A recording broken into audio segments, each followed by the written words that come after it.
Hello world, it's Birdo Prey 5, Qapla, and welcome to the first episode of Nitpicking, Star Trek Discovery, Season 5, Episode 1, Red Directive. Nitpicking is going to be the new way of reviewing Star Trek Discovery episodes, possibly all future Trek episodes.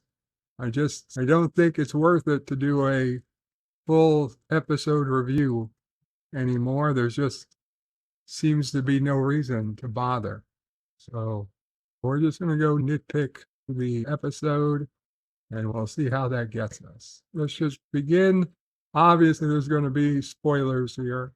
So if you haven't seen it, it's good for you. I don't think you need to, but we'll see.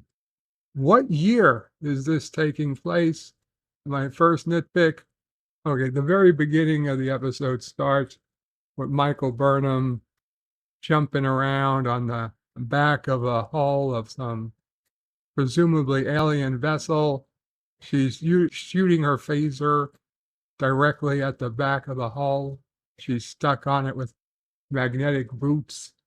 And you would think she'd be able to disable the engines of the ship, but apparently not. And she gets caught up in excitement, and another Federation ship comes up behind her, and you see this really cool looking, interesting scene. And then we get the 4 hours earlier, and we get Michael Burnham is having a party or at a party back at Federation headquarters, and the president of the Federation is there, and there's a whole bunch of dignitaries, and it was like, oh, they all had a mood of sadness. Discovery was about to be being mothballed, and everybody was breaking up. And actually, as a viewer, I was like, yes, this is great. This is it. Discovery is dead. They're dismantling Discovery.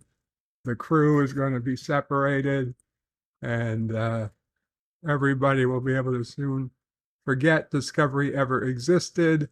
Stamets is upset that the spore drive was going to be thrown away. They didn't say thrown away, but they said the spore drive lost out to some other technology called the pathway. I think it's called the pathway drive or something. And Stamets was sad that the spore drive wasn't going to get any more research, which is a bit ridiculous, but fine, whatever. I go with it. I was happy. And I'm like, okay, they teased you. They teased me. Like, oh, there's going to be no more Discovery. But then, of course, it was just bullshit, because 4 hours earlier, Michael was in the middle of using basically the spore drive to get around, and then for the rest of the episode, and no doubt the rest of the season, they will continue to use the spore drive. So really the first nitpick is at this party, we've got the Wesley Crusher of the series, who is somehow less on the LGBT plus spectrum than actual Will Wheaton is, even though he is supposedly not gay.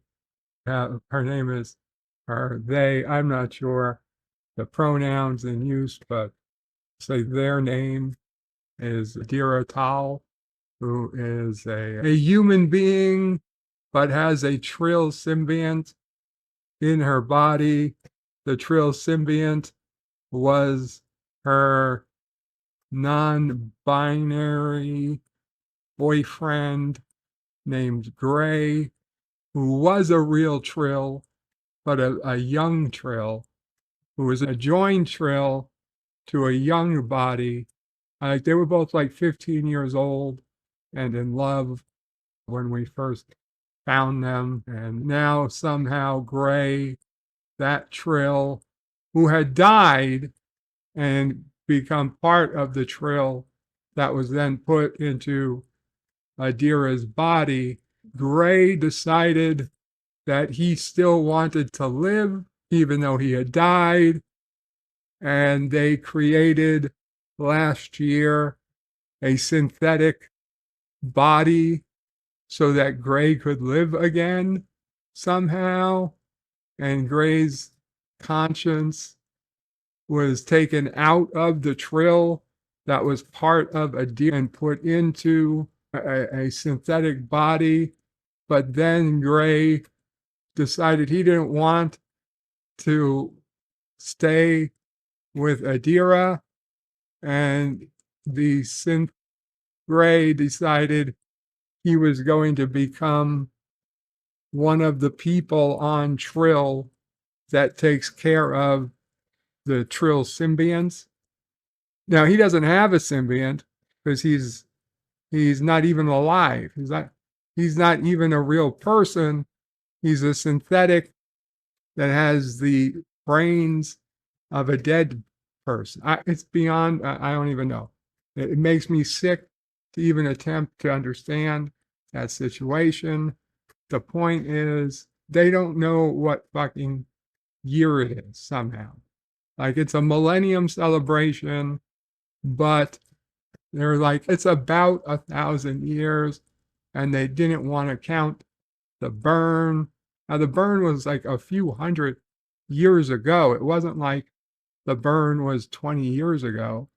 If I recall, the burn would have been generation plus ago. So why are you celebrating a millennium in the middle of the year? It didn't make any sense. So just a big nitpick as to what year is it and why are you doing a millennium celebration when it's not close to a millennium? We find out during this whole charade that Saru the president has asked Saru to become an ambassador to a coalition of minor worlds to prevent mistakes of the past. And I don't know, is that how it works? Do we have an ambassador to minor outlying island nations? So you're saying you're not an ambassador to any single world. They're saying that there are worlds so small, so minor, that the Federation can't even spare a single person to be an ambassador. Like, your planet is so shitty, you don't even get your own ambassador. You've got to share an ambassador amongst, I don't know, 5 or 10 other equally shitty planets such as yourself. And that is supposed to be fixing the mistakes of the past. So does that mean it was a mistake to give every planet their own ambassador? Is that how it works in real life? I don't know. I honestly don't know. I've never heard of an ambassador to minor outlying countries. Like, what is it? Barbados?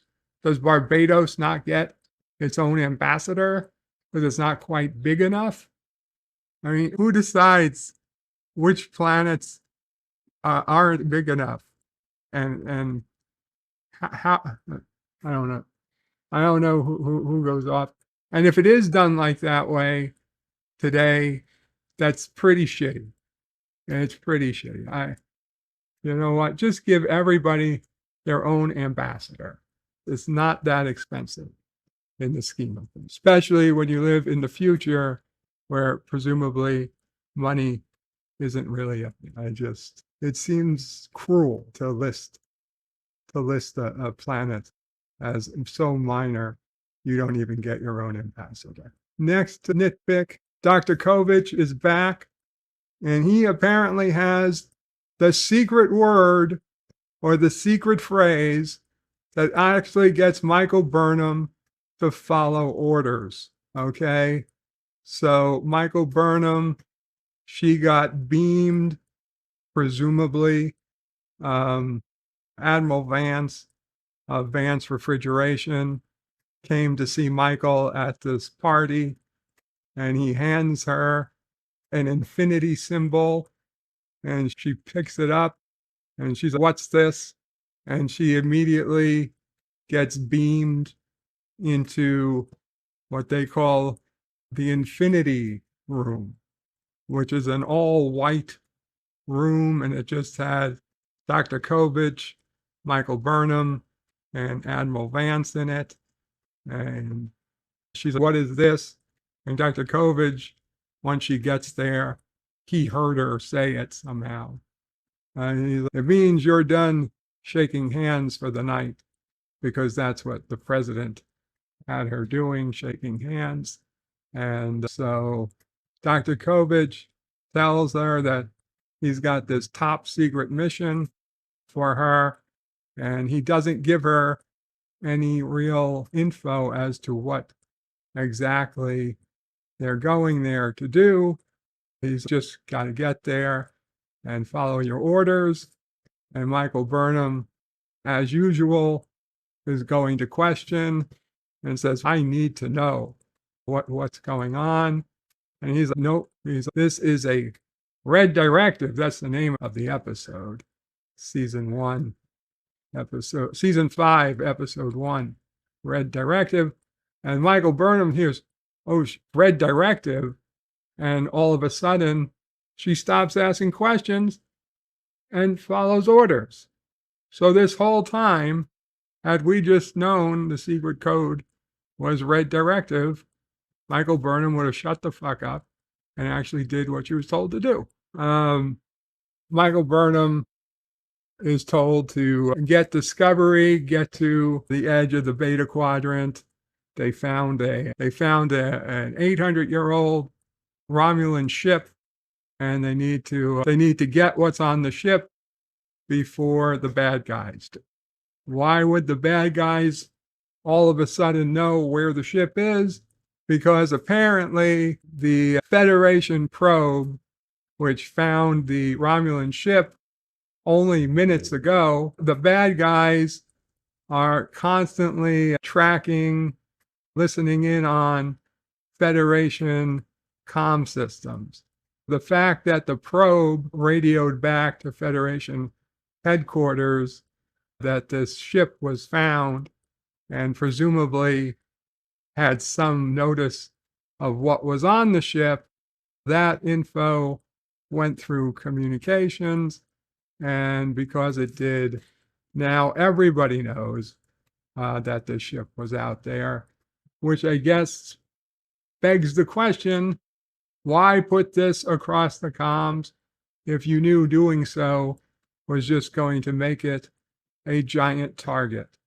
However, what what really seems to happen is that only one bad guy ever got info that this thing was there. They're the only one who seems to know. They don't really know what it was, but they did. Yeah, they took I would say it was bait, but there's one set of bad guys and only one set of bad guys. You would think if this was really that big a deal, as they seem to making it up to be, that there would have been a ton of bad guys trying to go after this mysterious thing, but no, it seems to be just one. Anyway, Saru beams onto the bridge. There's chaos. Everyone's just running to their stations because they were all out at this party and they all got recalled to duty, presumably within minutes, because everything that happens all has to happen within less than 4 hours. So Saru's getting a stations update. Owo has said that Owo was able to scan the sector of the galaxy, even though they aren't there yet. She was able to scan the sector where the ship is, and there's another ship on its way, because we are told that that Admiral Vance has his own ship on its way to this Romulan ship, but the Discovery needs to go because it can get there quicker. It's going to jump directly to the ship. What we find out is that the other ship is going to make it there within 10 minutes of Discovery. Is it really that big a deal for Discovery to make it 10 minutes sooner? If so, then why aren't they? It doesn't make sense. Why don't they go quicker with everything? Det tells Saru all personnel are back on board. Detmer tells Saru all personnel are back on board. Then, about 2 seconds later, Michael Burnham and Dr. Kovich beam onto the ship. They beam onto the bridge. So was Michael Burnham not on board when Detmer says all personnel are on the ship? How can you say all personnel are on the ship when the captain's not on the ship? And you say, maybe the captain and Kovich were on the ship and they just beamed to the bridge because they were in a hurry. I suppose that's possible. But later in this same episode, we will see that Michael Burnham and other people, when they're on the ship, they walk. They walk from different parts of the ship to the bridge or to the cargo bay. Even if they're in a hurry, they're walking. They're taking turbo lifts, which, let's face it, if they're on the ship, they're probably going to walk to the bridge. They're not going to be beamed to the bridge. I can't say that it makes any sense to see them beam onto the bridge and claim and be told that everybody's already at their stations, that everybody's accounted for, without seeing the captain on the bridge. That is bullshit. Very annoying. So Michael decides to tell the crew, the entire crew, that it's a red directive. And so they all know how serious it is. She then says that there's this planet, and because of its gravity well, it's become a graveyard of sorts. And I'm thinking, graveyard of sorts? It's just a planet. All planets are gravity wells because they have gravity. And a graveyard of sorts? No, there's nothing special about this planet. It's just got gravity. But they are playing it off as if there's something special about this planet, that it's collected like all the space debris, I don't know, across several sectors, and it all winds up right at this planet. None of it makes any sense. It should all be falling into the planet. There's no reason it would accumulate in orbit, in some sort of safe orbit around the planet. It doesn't make any sense. And she said the scavengers are already aware because they monitor Federation comms. If they're monitoring Federation comms, don't fucking don't let everybody know what's on, right? Use some sort of encryption. Later in this episode, Michael admits that even Romulan encryption of 800 years ago takes more time than 4 minutes decoded now, which I think is stupid, but if that's what they're going to go with, fine. So clearly there's still encryption that works in the future.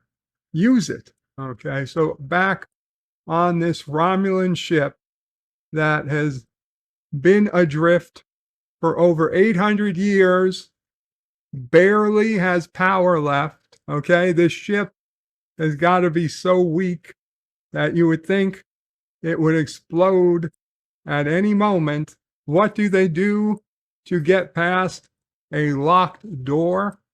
These are the bad guys, bad aliens. What do they use? Did they use their phaser to just melt the door down? Are they concerned that the ship is going to collapse in on them? No, apparently not. They don't know or they don't care, but they're on the ship and they've got to get past this locked door. And what they decide to do is use explosives to blow through the door. The amount of explosive they use, you would think would blow a fucking hole in the ship, but it doesn't. It turns the door into rocks and it blows the door. It looks like rocks go everywhere. It's like you were blowing up a door to get through a cave or something. But no, it's a small Romulan scout ship that somehow is able to withstand the explosive pressure. Anyway, they take off these two new characters, bad guys. They take off their helmets, which we couldn't see through. And one of them, of course, is a young human female, and the other is a big green unknown alien species. I thought for a second he was Suluban, but no, he wasn't Suluban. Checking the close-ups of the info cards on them, it verifies that his alien species is unknown.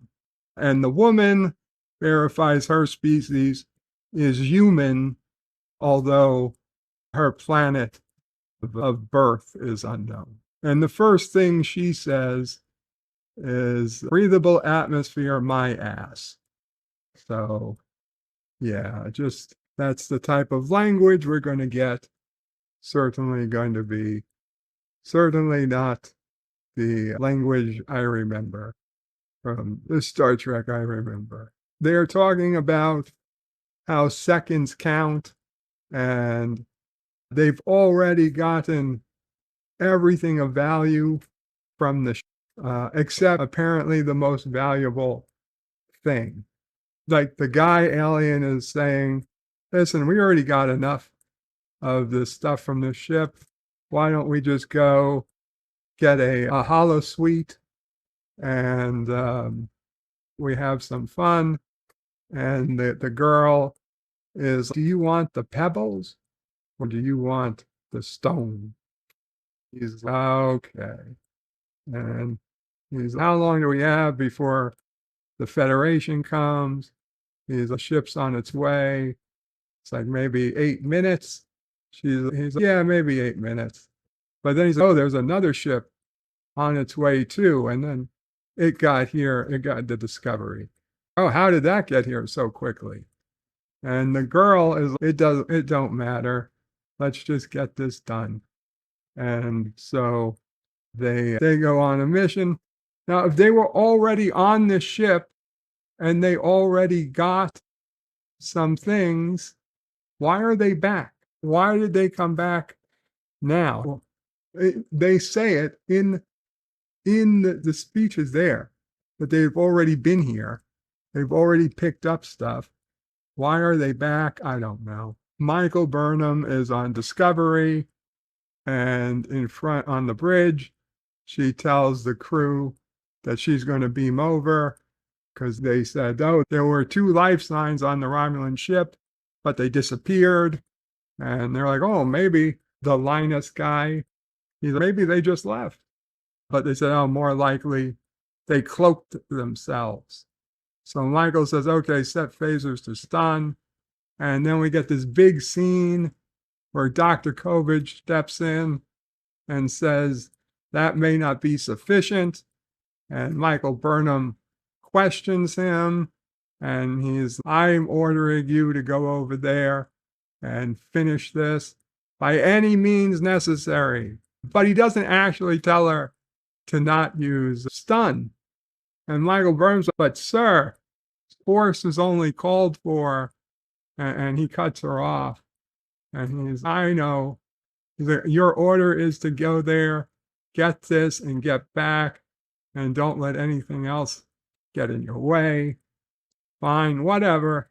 You would think that there would be some reason that Michael Burnham should leave the phasers on kill, but no, there's no reason, as we're about to find out. So Michael Burnham and Owo and Reese beam over. They come across an 800-year-old Romulan body. The Romulan body has yet to decay. It's laying there. It looks a bit mummified, but only a bit. There's still plenty of skin, teeth, hair. There's hair, 800-year-old hair. Nothing has decayed. And you're like, how? What? How is it not decayed? No explanation given. Life support's been on. It wasn't the cold of space. It has atmosphere. They actually use the aerosol drops that somebody was breathing, and they follow that, and they find a cloaked vault. A cloaked vault in the ship. That's where all the extra power was headed. So if they were trying to hide this vault from everybody, mission failed, because it was very easy to follow the power to the cloaking device, which the bad guys were able to disable. Now, when they get to the vault, Reese is able to tell Michael that it's been 4.6 minutes since the trail ended. And Michael says, even with modern Romulan, and even with modern tech, 800-year-old Romulan encryption takes longer to break than 4.6 minutes, which means that the bad guys are still there.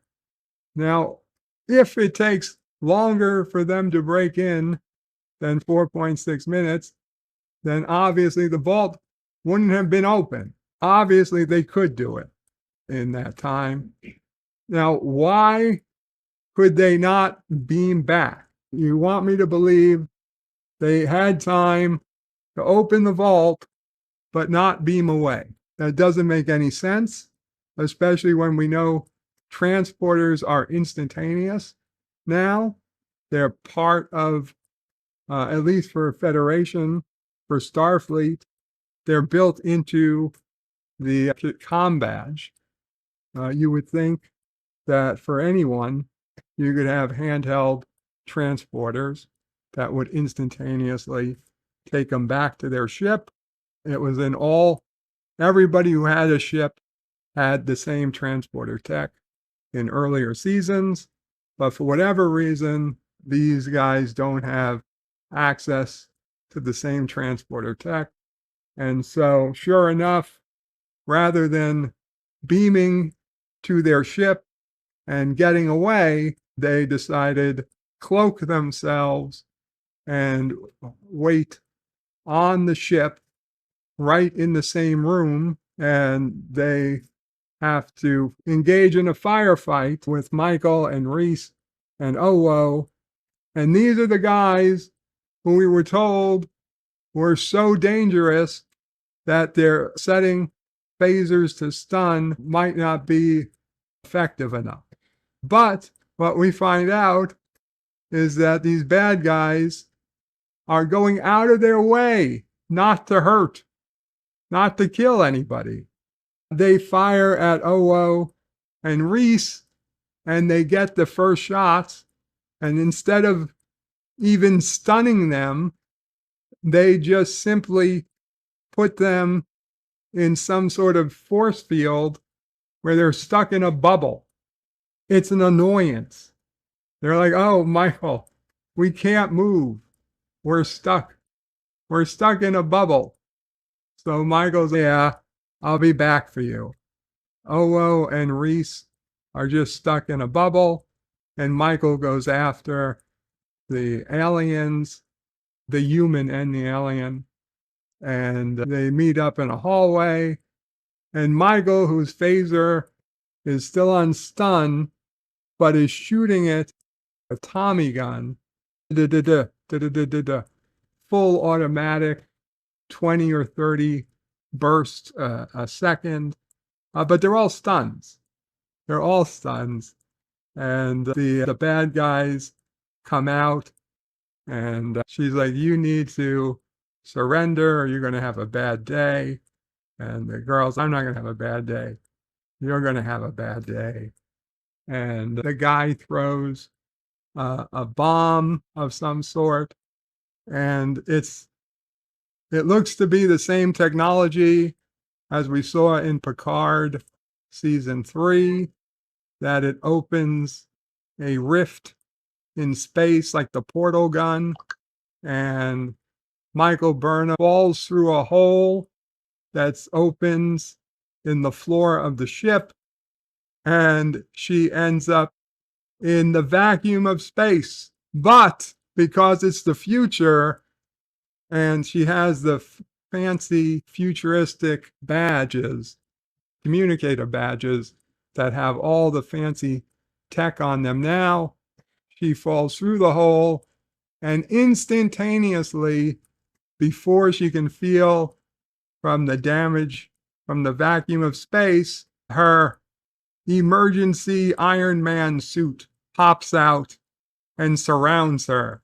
So she instantaneously enters the vacuum of space wearing an Iron Man suit, complete with multiple jet packs, rockets on the back, so she can perfectly navigate through space.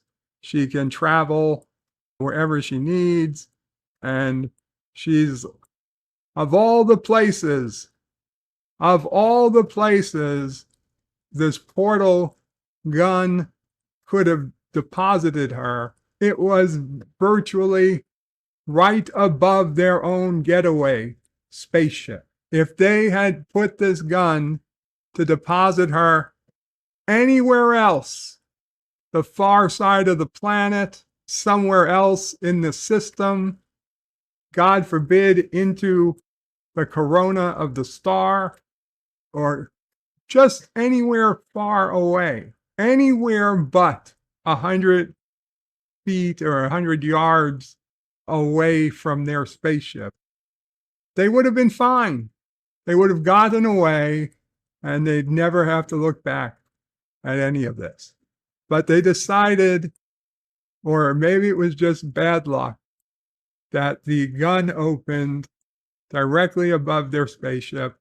So Michael Burnham, coming out of the hole into space, immediately into Iron Man costume, says, "Oh, Saru, we can pick you up, Michael. We'll be there in a second." And she's, "No, it's okay, Saru. I see the bad guys. I'm going to go over and I'm going to go over there. Don't worry about me. Worry about Reese and Owo." And so at that point, Michael Burnham is doing the things we saw her do at the beginning of the episode. So everything that happened before this had to happen within 4 hours. So we meet now Captain Rayner of the USS, and he's a weird looking guy. He looks human, but with funny ears. And I did not recognize him or his species at all. But in looking it up on Memory Alpha, it turns out that Captain Rayner is a Keller run. And you're like, what the hell is a Keller run? He is an obscure one-off DS9 alien. He was in not he, but his species, the Kellerans, were in the DS9 episode Armageddon Game. And that's the episode where the alien species had been at war. The Kellerans had been at war with a species called, I think, the Talony or the Talny, and they had the harvesters. And that was the episode where they faked, where Miles O'Brien, they were trying to kill him. And I believe that's the episode where Keiko didn't believe that it was Miles because he claimed he was drinking coffee, and Keiko's he never drinks coffee after 7 a.m. And yeah, and this was, you could not recognize this alien from that episode. You try to look, you see the male aliens. I don't even know if we see a male Kelleran in the episode. I think we see a female Kelleran. So now I don't know why they chose to make him a Kelleran.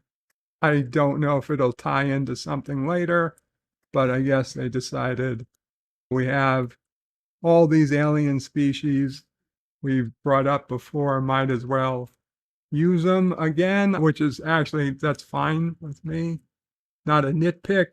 The nitpick is that they don't explain it.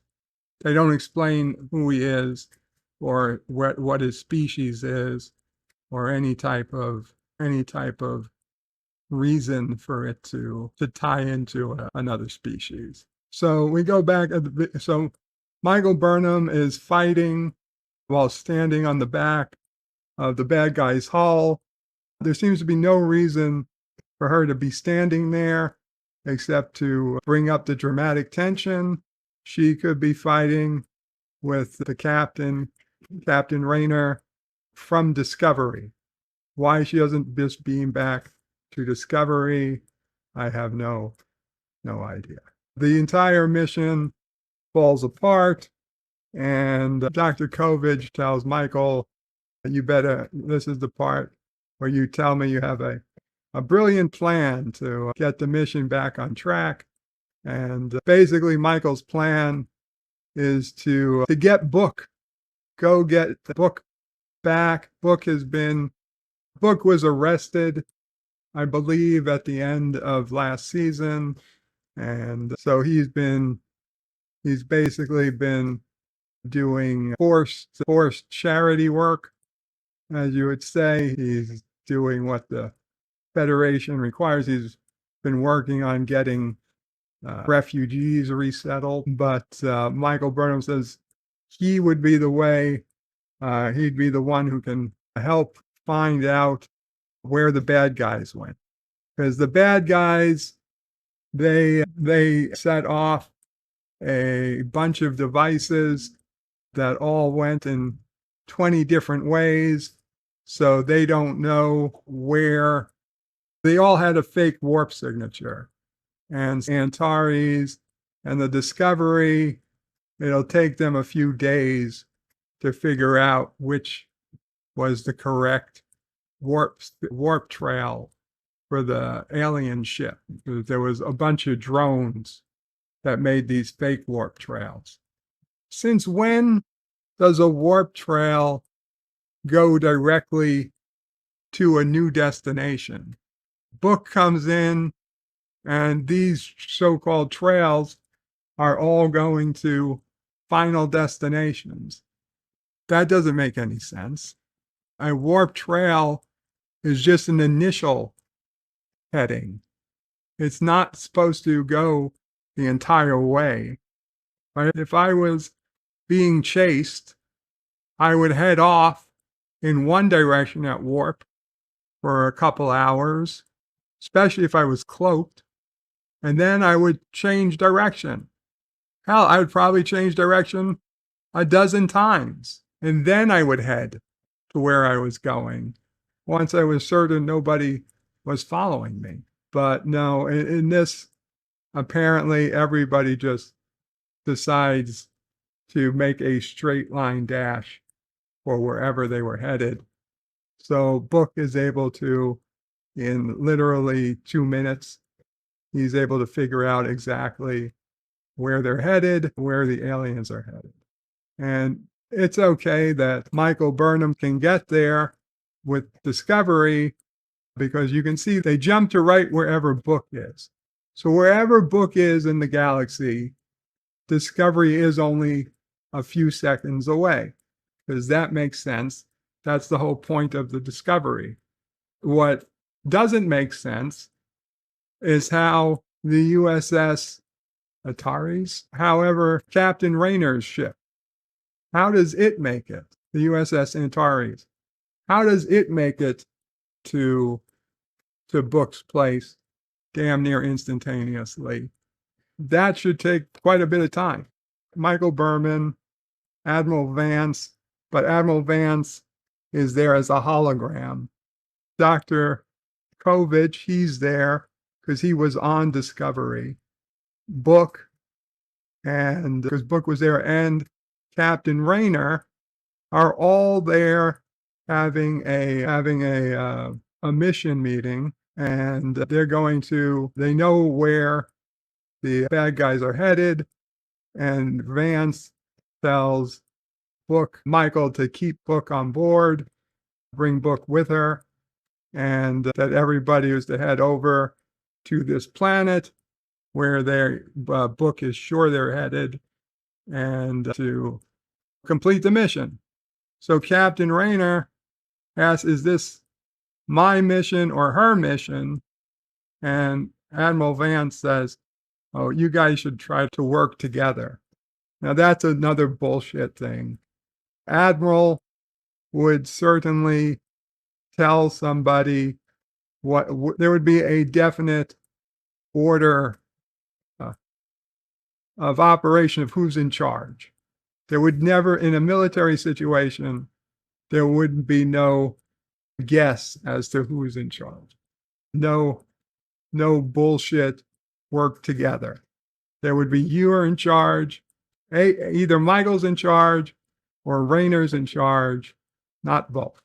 It's a critical error that Admiral Vance of Vance Refrigeration would never make.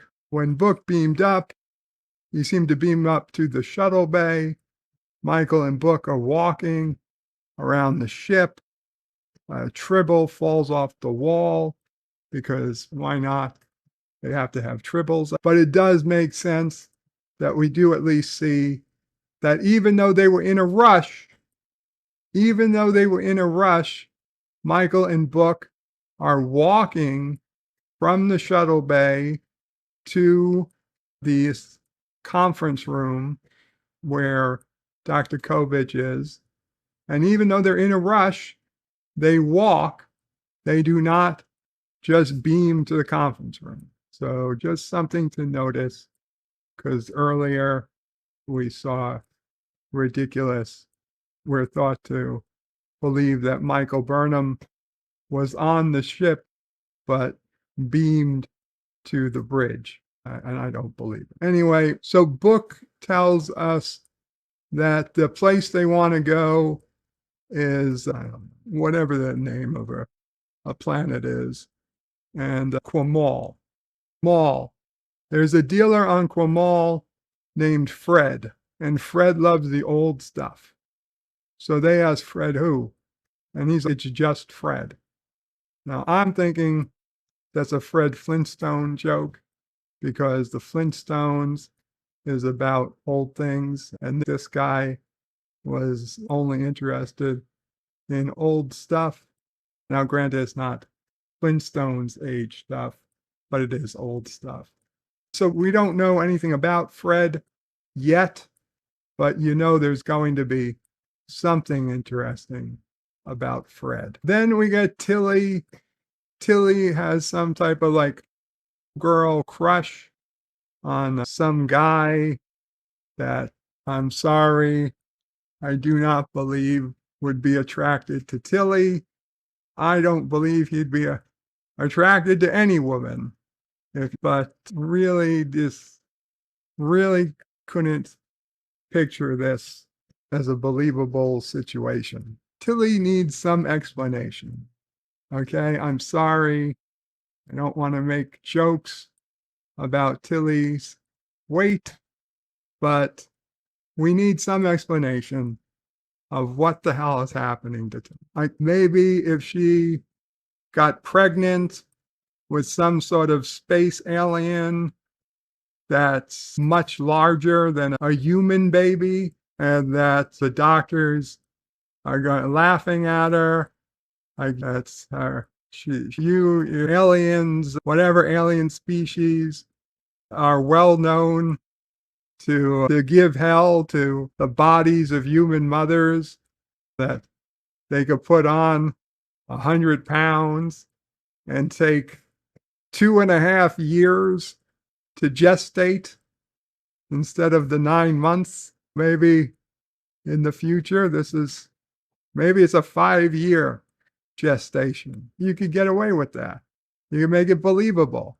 That's why Tilly is getting bigger and bigger. We never have to see her give birth. It'd just be something that we'd hear about one day. So the bad guys are Mole and Locke.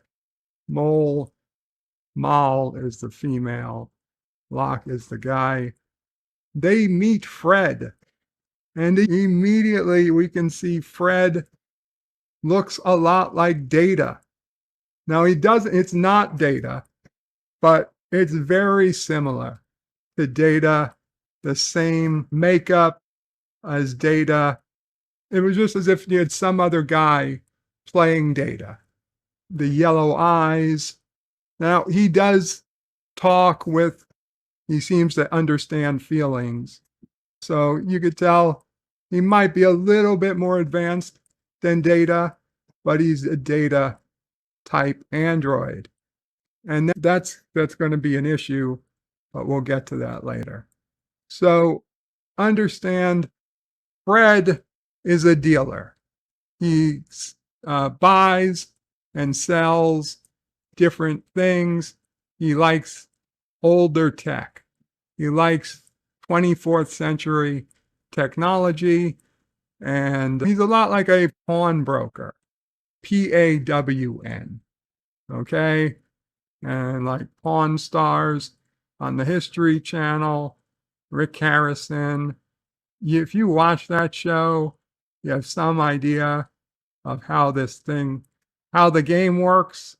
And I'll tell you, Paul and Locke and Fred are all terrible at making deals and trades. They are so bad, I cannot believe any of these people have been in the game. They come in and they want to sell their stuff, and one of the things they have is this Romulan mystery box, or whatever it's called. You need a puzzle box, Romulan puzzle box. You've got to do some type of like brain teaser to open it. So it's clear they have no way of opening the box. And so they show it to Fred, and they ask Fred if he can open it. And Fred looks intrigued. And of course, Fred can open it, because if Data could do it, Fred could do it. And he's like, I haven't seen one of these in 642.7 years or whatever, but he can. And then he starts opening it. At this point, you've got to stop and say, if I open it, though, I get keeps, or what's it worth it to you? You can't just open this and then what? Because then, they need you, Fred.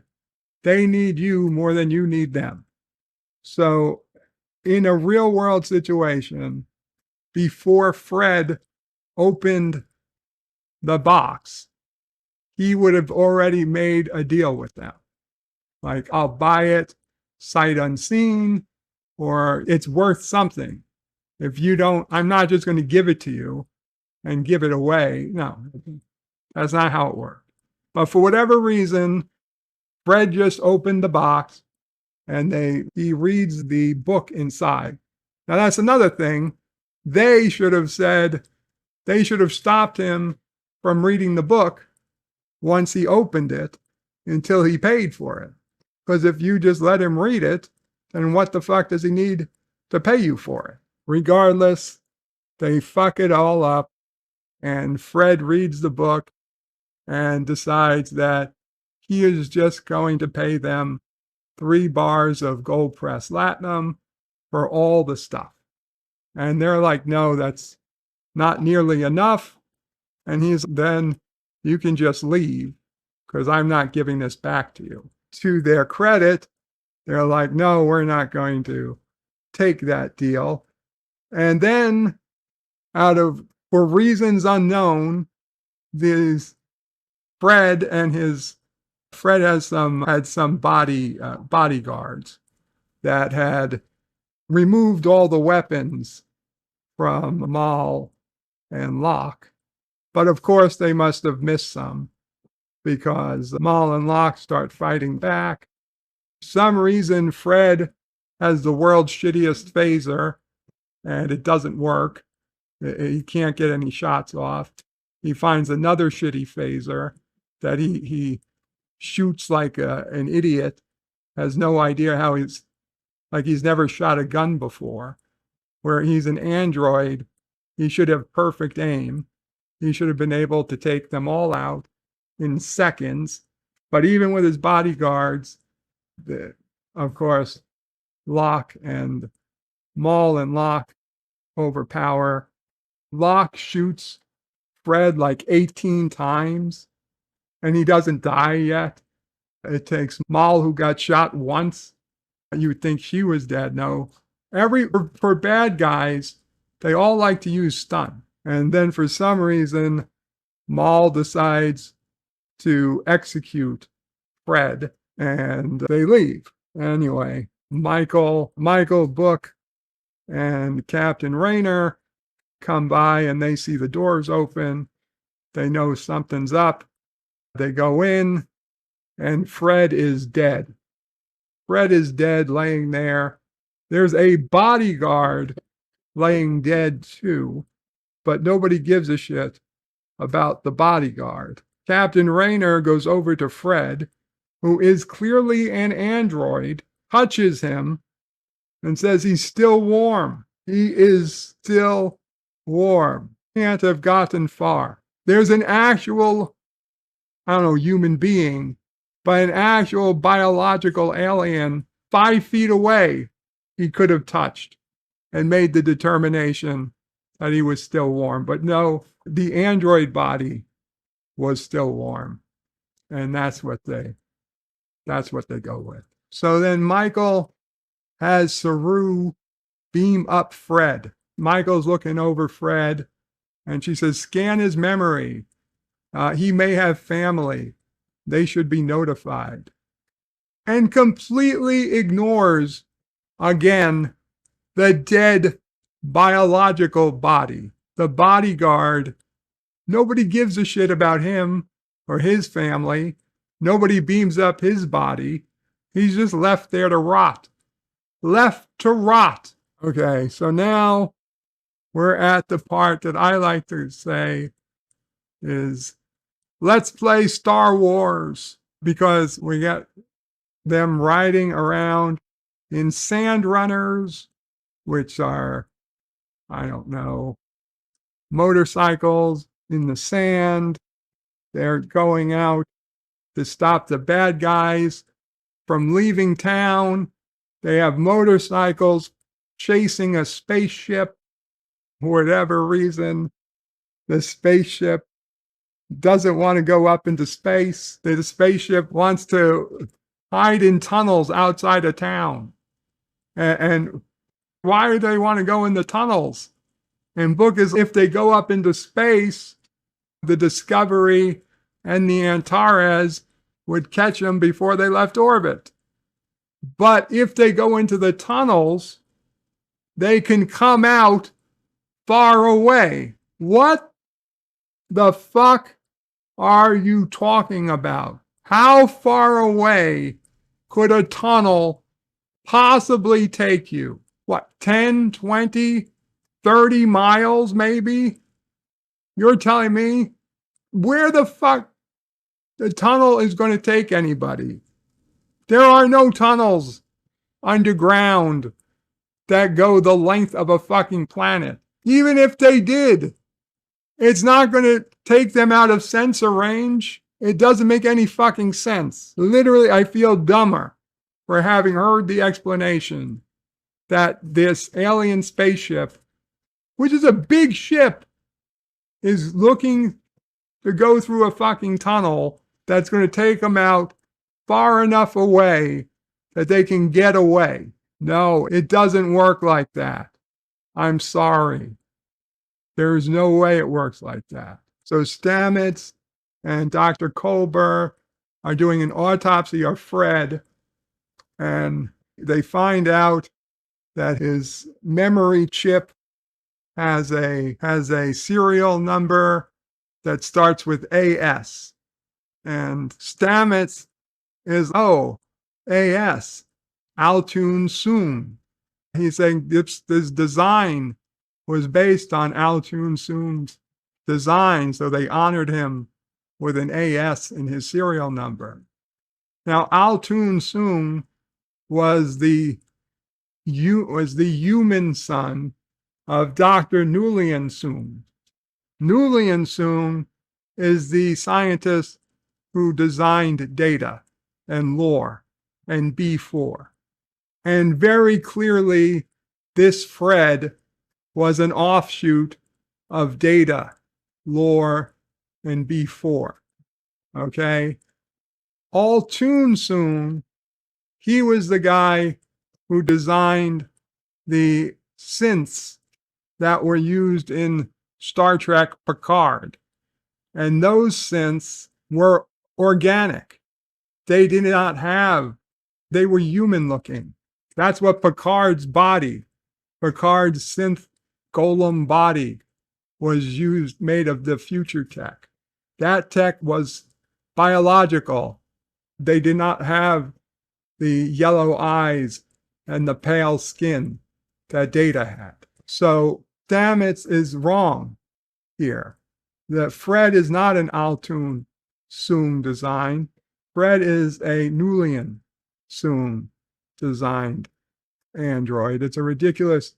And then Dr. Culber or Stamets is like, Dr. Culber's like, oh, we're going to need old replicators because of the wires that this device uses wires and circuitry. And they're going to need old replicators to replicate that type of stuff. It was going to take them a while to be able to access the data inside the android brain. That is another ridiculous statement, that you would need old rep to access old technology. None of that makes any sense. Of course, you could replicate old replicator stuff with modern replicators. It's the whole point of replicating. You don't need to get old replicators. Then Tilly is trying to break into a secure Federation database. Admiral Vance steps in, saves her from being arrested. And because he doesn't know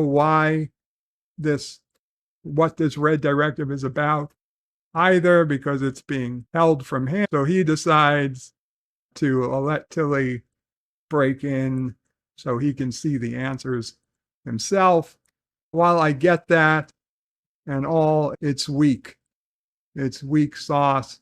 You can't let Tilly be the deciding factor. Oh, Michael deserves to know. Michael deserves to know what the crew is fighting for. No, Michael doesn't get to know. It's not how it works. Saru is talking with his girlfriend, the Vulcan woman, and he's, oh my God, are you asking me to marry you? No, Saru.